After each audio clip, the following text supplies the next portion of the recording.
ನಮಸ್ಕಾರ ಮಾಡ್ತಾ ಸಹ ಬಡಾವಣೆಯಲ್ಲಿ ಸ್ನೇಹಿತರಂತ ಹುಟ್ಟುಹಬ್ಬವನ್ನು ಆಚರಿಸೋಕ್ಕೆ ನಾವು ಚಿಕ್ಕಣ್ಣವರು ಎಲ್ಲ ಸ್ನೇಹಿತರು ಕೂಡ ಆಗಮಿಸಿ ಅವರಿಗೆ ಒಂದು ಶುಭಾಶಯವನ್ನು ಮಾಡ್ತಾ ಮುಂದಿನ ದಿನಗಳಲ್ಲಿ ಅವರು ಒಳ್ಳೆಯ ಒಂದು ಅಧಿಕಾರವನ್ನು ಸಿಗಲಿ ಅಂತ ಆಶಿಸ್ತಾ ಅವರಿಗೆ ವಿಶ್ ಮಾಡೋಕ್ಕೆ ಬಂದಿದ್ದೀವಿ.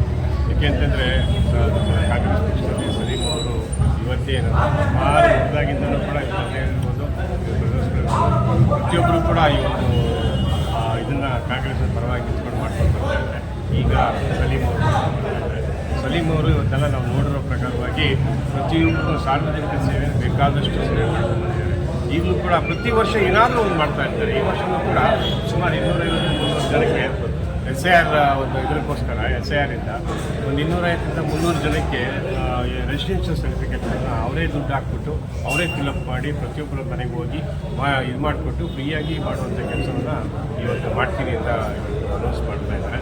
ಯಾಕೆಂತಂದರೆ ನಾವು ಅವತ್ತಿಂದಲೂ ನೋಡ್ಕೊಂಡು ಬರ್ತಾ ಇದ್ದೀವಿ. ನಾನು ಸುಮಾರು 10-15 ವರ್ಷದಿಂದ ನಾನು ಅದನ್ನೇ ಆಚರಿಸ್ತೇವೆ ಬರ್ತಾ ಇದ್ದೀವಿ. ಬಂದಾಗೆಲ್ಲ ಏನಾದರೂ ಒಂದು ಮಾಡ್ತಾನೆ ಇರ್ತಾರೆ. ವರ್ಷದಿಂದ ಬಡಬಗ್ಗರಿಗೆ ಮನೆ ಕಟ್ಟಿಸುವಂಥ ವ್ಯವಸ್ಥೆ ಇರ್ಬೋದು, ಅದಕ್ಕೂ ಮುಂಚೆ ಮನೆ ಕಟ್ಟಿಸೋದಕ್ಕೆ ಸಹಾಯ ಮಾಡ್ತಿರ್ಬೋದು. ಪಬ್ಲಿಕ್ಕು ನಾವು ಇದನ್ನು ಕೂಡ ಏನು ಈ ಶೆಲ್ಟರ್ಸ್ ಏನು ಬಸ್ ಸ್ಟ್ಯಾಂಡ್ ಶೆಲ್ಟರ್ಸ್ ಮಾಡ್ಕೊಟ್ಟಿದ್ದಾರೆ. ಅದರ ಮುಂಚೆ ಮಾತೃ ಸ್ಕೂಲ್ ಸೇವೆ ಮಾಡುವಂಥದ್ದು ಪ್ರತಿ ವರ್ಷವೂ ಏನಾದರೂ ಒಂದು ಮಾಡ್ತಾ ಇರ್ತಾರೆ.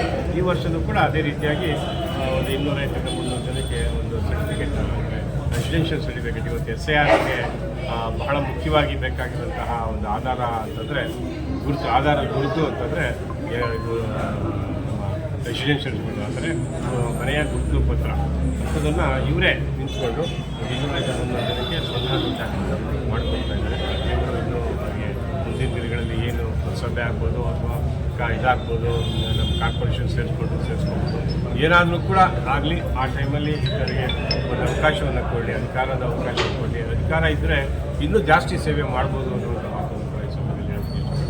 ಅದರಿಂದ ನಮ್ಮೆಲ್ಲ ಜನತೆ ಪರವಾಗಿ ಇನ್ನೂ ಒಂದು ಸಾರಿ ನಮ್ಮ ಹಿತೈಷಿಗಳು, ನಮ್ಮ ಎಲ್ಲ ಹಿತೈಷಿಗಳು, ನಮ್ಮ ಕ್ರೀಡಾಪಟುಗಳು, ನಮ್ಮ ಹಿರಿಯರು, ನಮ್ಮ ಈ ವರ್ಷ ಹುಟ್ಟುಹಬ್ಬ ಬೇಡ ಅಂತ ಹೇಳಿದೆ. ಆದ್ರೂ ನಮ್ಮ ಅಭಿಮಾನಿಗಳು, ನಮ್ಮ ಸ್ನೇಹಿತರೆಲ್ಲರೂ ಇಲ್ಲ ಮಾಡೇ ಮಾಡ್ತೀವಿ ಅಂತ ಹೇಳಿದ್ರು. ತುಂಬ ಸರಳವಾಗಿ ಇದು ಮಾಡ್ಕೊಳ್ತಾ ಇದ್ದೀವಿ. ಅದು ಇದೇ ರೀತಿ ನನ್ನ ಹುಟ್ಟುಹಬ್ಬದ ಪ್ರಯುಕ್ತ ನಾನು 250-300 ರೆಸಿಡೆನ್ಷಿಯಲ್ ಸರ್ಟಿಫಿಕೇಟ್, ಯಾಕಂತ ಹೇಳಿದರೆ ಇವತ್ತು ಮತದಾನ ಯಾರ್ದು ವೋಟ್ ಲಿಸ್ಟಲ್ಲಿ ಇದಾಗೋದಿಲ್ಲ, ಅವ್ರಿಗೆ ರೆಸಿಡೆನ್ಸ್ ಸರ್ಟಿಫಿಕೇಟ್ ಬೇಕೇ ಬೇಕು. ಮಾನ್ಯ ಮುಖ್ಯಮಂತ್ರಿಗಳು ಹೇಳಿದರೆ ಅದಕ್ಕೂ ರೆಸಿಡೆನ್ಸ್ ಸರ್ಟಿಫಿಕೇಟ್ ಮಾಡಿಕೊಡಿ ಅಂತ. ಅದಕ್ಕೋಸ್ಕರ ನಾನು 250-300 ರೆಸಿಡೆನ್ಸ್ ಸರ್ಟಿಫಿಕೇಟ್ ಮಾಡ್ಕೊಡ್ತೀನಿ ಅಂತ ಹೇಳಿದೆ.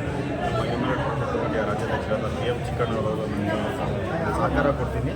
250 ಎಷ್ಟು ಜನ ಬರ್ತಾರೆ ಬಾಣಾವರದಿಂದ ಎಲ್ಲರೂ ಫ್ರೀಯಾಗಿ ರೆಸಿಡೆನ್ಸ್ ಸರ್ಟಿಫಿಕೇಟ್ ನಾವು ಮಾಡ್ಕೊಡ್ತೀವಿ. ಇದೇ ರೀತಿ ನಾನು ಹುಟ್ಟುಹಬ್ಬದ ಪ್ರಯುಕ್ತ ನಿಮ್ಮೆಲ್ಲರ ಆಶೀರ್ವಾದ ಇದೇ ಥರ ಮುಂದುವರಿಲಿ. ನಾನಿನ್ನ ಸಾರ್ವಜನಿಕ ಕೆಲಸ ಮಾಡೋಕ್ಕೆ ನಿಮ್ದೆಲ್ಲ ಸಹಕಾರ ಬೆಂಬಲ ಇರಲಿ ಅಂತ ಇಷ್ಟಪಡ್ತೀನಿ. ಕಸ್ತೂರಿ ಕರ್ನಾಟಕದ ವಿವಿಧ ಸಂಘಟನೆ ಒಕ್ಕೂಟದ ಕರ್ನಾಟಕ ರಾಜ್ಯ ಉಪಾಧ್ಯಕ್ಷರು, ಚಿಕ್ಕಬಳ್ಳಾಪುರ ಪುರಸಭೆ ವ್ಯಾಪ್ತಿಯ ಕಾಂಗ್ರೆಸ್ ಅಧ್ಯಕ್ಷರಾದಂಥ ಮೊಹಮ್ಮದ್ ಸಲೀಂ ಅವರಿಗೆ 43ನೇ ಹುಟ್ಟುಹಬ್ಬದ ಶುಭಾಶಯಗಳು. ದೇವರವ್ರಿಗೆ ಆಯುಷು ಆರೋಗ್ಯ ಐಶ್ವರ್ಯ ಕಾಪಾಡಿ ಅವರಿಗೆ ಅವ್ರ ಕುಟುಂಬದವ್ರಿಗೆ. ಮತ್ತು ಈಗೊಂದು ಅವರು ಹೇಳಿದ್ರು ರೆಸಿಡೆನ್ಷಿಯಲ್ ಸರ್ಟಿಫಿಕೇಟು 250-300 ಜನಕ್ಕೆ ಅಂತ. ಅದನ್ನು ನಾನು ಹೇಳ್ತಾ ಇದ್ದೀವಿ, ಕಸ್ತೂರಿ ಕರ್ನಾಟಕ ಸಂಘಟನೆ ವತಿಯಿಂದ ಮತ್ತು ಹ್ಯೂಮನ್ ರೈಟ್ಸಿಂದ ಎಷ್ಟು 1000 ಜನ ಬಂದರೂ ನಾವು ಅವ್ರ ಹುಟ್ಟುಹಬ್ಬದ ಪ್ರಯುಕ್ತ ಫ್ರೀಯಾಗಿ ಮಾಡಿಕೊಡ್ತೀವಿ. ಎಷ್ಟೇ 1000 ಜನ ಬರಲಿ ನಾವು ಫ್ರೀಯಾಗಿ ಮಾಡಿಕೊಡ್ತೀವಿ. ಜನಗಳು ಸೇವೆ ಮಾಡೋಕ್ಕೆ ಅಂತಲೇ ನಾವು ನಿಂತಿರೋದಿಲ್ಲ. ಜನಗಳಿಗೋಸ್ಕರ ಏನು ಮಾಡೋಕ್ಕೂ ನಾವೆಲ್ಲ ರೆಡಿ ಇದ್ದೀವಿ.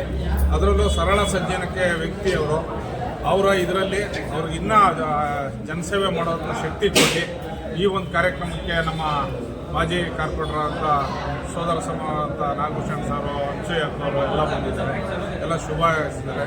ಈಗ ಇಲ್ಲಿ ಆಗಮಿಸಿ ಎಲ್ಲ ಶುಭ ಹಾರೈಸಿರ್ತಕ್ಕಂಥ ಎಲ್ಲ ವಿವಿಧ ಸಂಘಟನೆಯ ಅಧ್ಯಕ್ಷರುಗಳಿಗೆ ಮತ್ತು ಕಾಂಗ್ರೆಸ್ ಮುಖಂಡರುಗಳಿಗೆ ಮತ್ತು ಎಲ್ಲ ಪಾರ್ಟಿ ಇಲ್ಲ, ಎಲ್ಲ ಪಾರ್ಟಿಯವರು ಬಂದಿದ್ದಾರೆ. ಎಲ್ಲರಿಗೂ ಧನ್ಯವಾದಗಳು.